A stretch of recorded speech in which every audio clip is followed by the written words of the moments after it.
Salam sejahtera untuk kita semua. Pelajaran Sekolah Sahabat dengan tema utama dalam Cawan Lebur bersama Kristus. Pelajaran pertama, Cawan Lebur Gembala.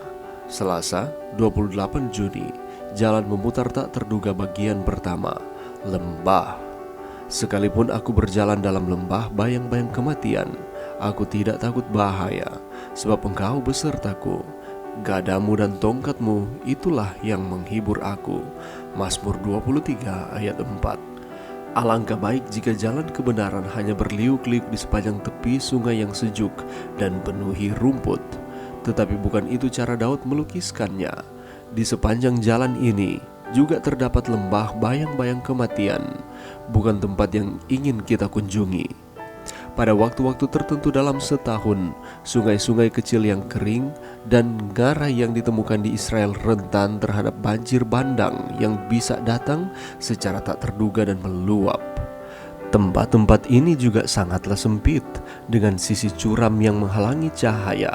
Oleh karena itu, bayang-bayang kematian adalah gambaran untuk bayang-bayang yang sangat dalam atau kegelapan yang pekat.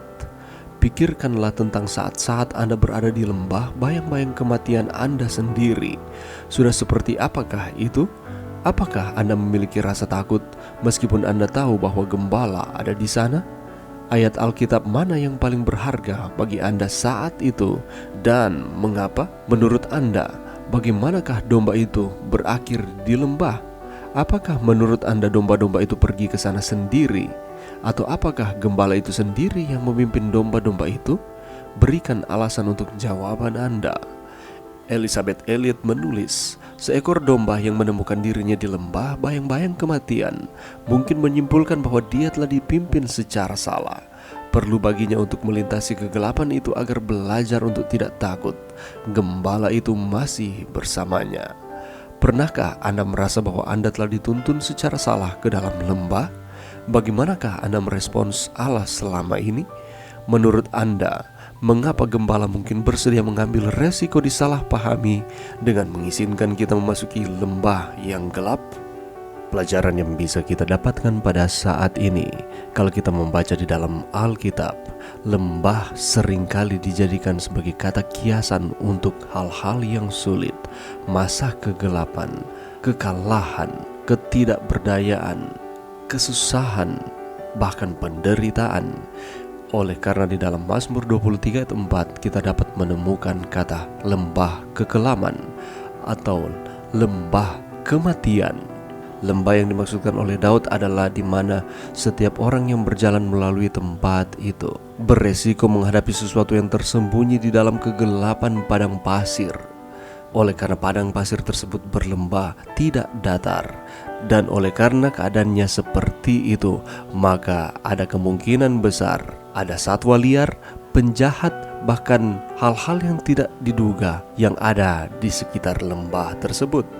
Dan itu dapat mengancam akan nyawa dari seorang yang sedang melewati akan lembah itu.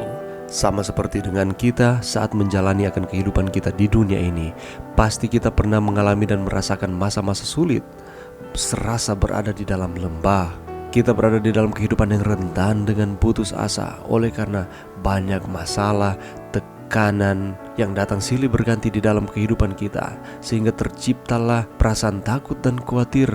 Tetapi janji Tuhan di dalam firman Tuhan pada saat ini bahwa kita tidak perlu takut akan khawatir, sebab Tuhan adalah gembala kita.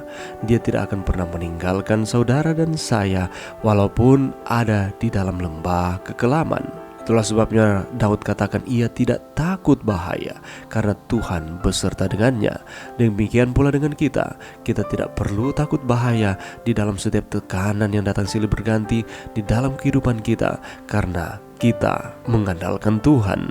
Yang menjadi masalah adalah kita yang sementara mungkin berada di dalam lembah kekelaman kita masing-masing, lalu kita tidak mengandalkan Tuhan dan kita hanya mengandalkan akan kekuatan kita. Firman Tuhan mengatakan, andalkan Tuhan sehingga kita tidak akan takut bahaya walaupun kita ada di dalam lembah kekelaman di dalam kehidupan masing-masing kita. Karena kenapa? Gada dan tongkat Tuhan itulah yang menghibur saudara dan saya. Tongkat berfungsi untuk menepuk-nepuk tubuh domba ketika domba memulai berjalan melenceng arah atau menjauhi kawanannya.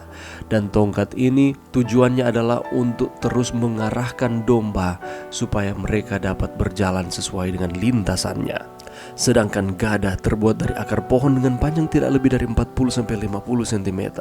Dan ini adalah senjata ampuh untuk melawan hewan-hewan buas yang hendak memangsa domba-dombanya ketika sedang berjalan di dalam lembah ataupun di mana saja yang mengancam akan keselamatan dari domba tersebut.